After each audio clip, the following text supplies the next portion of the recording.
Hello and welcome to the Claret and Blue podcast. If you're on YouTube, this will be the third upload of the day with the vlog, the walk and talk, and now another little John McGinn piece. If you're on the Spotify or Apple podcast feed, this is the first upload of Sunday.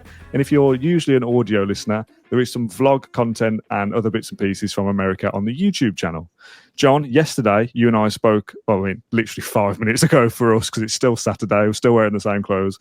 But yesterday, in our little self-embargo, we spoke about the first half of the John McGinn interview that you did over in Nashville.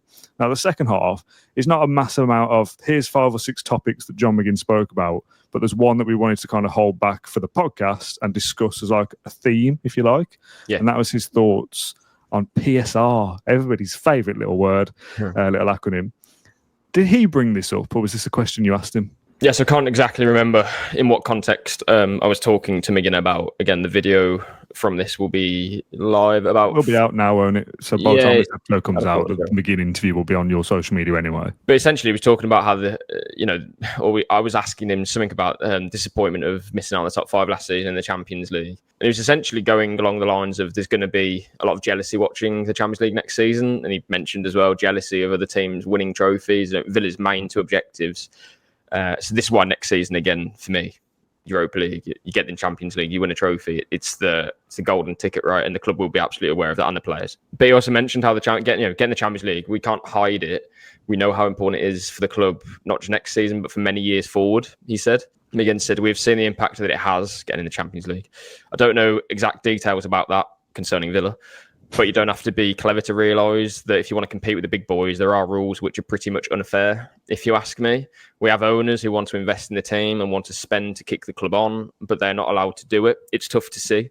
Yeah, we know it's, we're kind of... Yeah, how many times have we spoken about this? Yeah, but I think to hear a player talk about it and kind of voice their frustration as well. Firstly, if it was going to be anyone, it was going to be McGinn, because he's always so open and honest and really, really good talker. It kind of hammers home for me how Villa are essentially working with, almost both hands tied behind the back, to be perfectly honest. So my follow-up to that, to McGinn, was essentially how does the Villa dressing room kind of react or respond to that? Like, what is the... Because it could work one of 2 ways, I think. It can either be players look at this and think, oh, geez, Villa's project is, we're nowhere near Chelsea, we're nowhere near X, Y, Z. And that may be a feeling of some supporters as well. Like, we're light years behind these teams who've got revenues of 200, 100 million pounds more than us. And those players might, get cold feet and think, well, I'll look elsewhere then. But so my question to McGinn was how, does that galvanise essentially the dressing room to think, well, we're at a disadvantage here. If we can finish above those teams, that makes it an even more of an extraordinary achievement to do so, because we know that those sides can do something that Villa can't because of legacy rules that haven't caught up with inflation, essentially. So then again, McGinn spoke about, you kind of realise sometimes we are all right. We have top players. He said Kamara signing him on a new contract is one of the best midfielders in Europe. And they've held on to some big players as well. So he essentially said it's not all doom and gloom. He also mentioned that, supporters, they'll want kind of this new shiny toy. But again, kind of reiterating the point that we already have a lot going for us. I think it's just easy when Villa are trying to compete for these major honours and get into these top competitions. It's kind of comes with the territory of, you have to then spend £50 million on the summer on this player and then 30 on this one. And ideally, that is true. But it kind of reinforces the point that we've been saying all along of, if the club could do that, they would. Do you think that's a bit of kind of management of expectations from McGinn? I think that's possibly like a cynical way of looking at it, potentially. I think it's a great question, though. I think I have to agree with the point that, if we're talking about Morgan Rogers being a player who's worth £100 million, we're saying Ollie Watkins is worth £60 million, we're saying Anana, Kamara, Tielemans, we have those players. For me, we don't need a better striker than Ollie Watkins. Obviously you want to improve whenever you can, but I don't think we need that, especially in the summer that we can't spend that much money at all. We can't improve on Kamara. We can't improve on Tielemans. Don't think we can improve on Watkins. We can't, I don't think, improve on Konsa. Can't improve elsewhere in some places in the team. But where we can improve, we need, a new winger. We need a new, maybe versatile defender, depending on where Villa view Beauregard. There's a few holes in the team, but I don't think it's major surgery. And that's, again, kind of to McGinn's point of, we want to be able to spend money because it shows our ambition, but at the same time, we're not in a bad place. It's not as if we've had one season. For example, I think if we had the season that we had when Emery first came in and we finished in 7th, and it was like, oh my, not how have we done that, but more of a, we've done that having played one game a week, lots of momentum. If in that summer we couldn't spend, I really don't think we'd be in Europe the next season, because we would have had to contend with European football with a really slim squad. That would have been an issue. So I think we've managed to get to a point where every season we should be able to compete for Europe, because I look at the team, if you think of the top 7, which is usually European football, outside of that, who is going to finish above Villa? I think it would take quite a drop off for us to finish below a Brighton, a Fulham, a Bournemouth. With all due respect to those teams, we should have enough to do that. Ideally every season, at least under Emery. It's a kind of professional like McGinn and, like the club itself. You don't want to be kind of tempering that expectation of, okay, well, at least we'll be in and around Europe. You want to say, well, we have to be competing for Champions League. We want to be growing. We want to continually get better. And McGinn also said, next season, we want to achieve some things that we haven't achieved the season before, because under Emery, that's exactly what they've been doing. So Conference Leagues, Champions League, granted finishing in the Europa League, but still success for me because you got the last 8 of the Champions League as well. Like, you balance that together and think that I still think that's a really good achievement. So next season for Villa, they'll have their goals. They can still achieve them.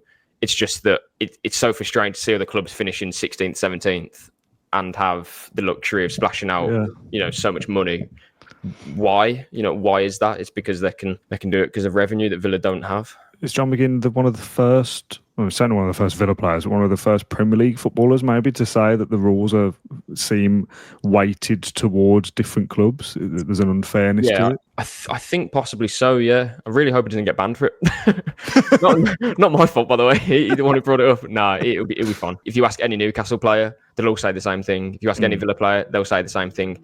I actually think, to be perfectly honest with you, if you ask players of other clubs, they won't care. But if you laid it out to them, these are the rules, what do you think about it? They'll say, yeah, it is unfair, but I'm not bothered. And nobody's going to come up and put their head above the parapet, are they, and say, oh yeah, sorry guys, we should probably do something about this. Like, when you're the beneficiary of it, you're happy to kind of keep your head down. You have clubs like Man City and Chelsea who have essentially been allowed in to this little kind of cartel, and then the rug's being pulled on all the other ambitious clubs. So I think it's a big worry for the Premier League, because yes, you have Newcastle and Villa competing now, and that's great, perceived great from the brand. But we know that the Premier League wants those staple 6 clubs to continue to be the big 6, and without them, and you have to have it right, without them, the Premier League, the brand itself and the money involved in it would lessen, the quality would lessen, because you need that. But at the same time, you can't stop other clubs from competing. It's not as if we're a club who, I don't know, this is going to be very simple, but have a capacity of 15,000 and we have no history or anything like that.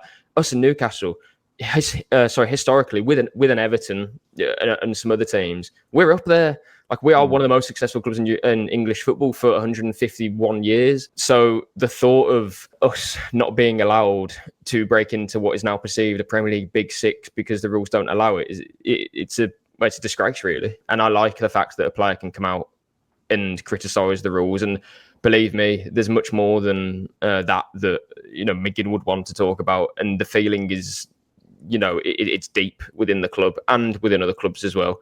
Ones who take one look at the rules now and just think, well, what we're working on a different level. Essentially, we've been asked to do different things to other clubs who don't have the worry. Like Man United, what a terrible season they had last season, absolutely awful. A couple of days later, we'll sign Cunha, we'll sign Mbuemo, we'll sign possibly Sesko or whoever it may be, spend £100 million.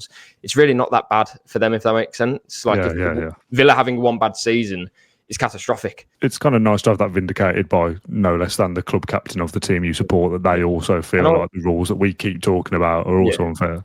Yeah, and just quickly kind of to end my part on it, I think, again, people can look at this 2 ways of, why is he moaning? Just get on with it. Or the second part of, I do think it's kind of like a galvanising effect of, like, I want Villa to be open and honest about this, and their players, even Emery or whoever, slate the rules in reason.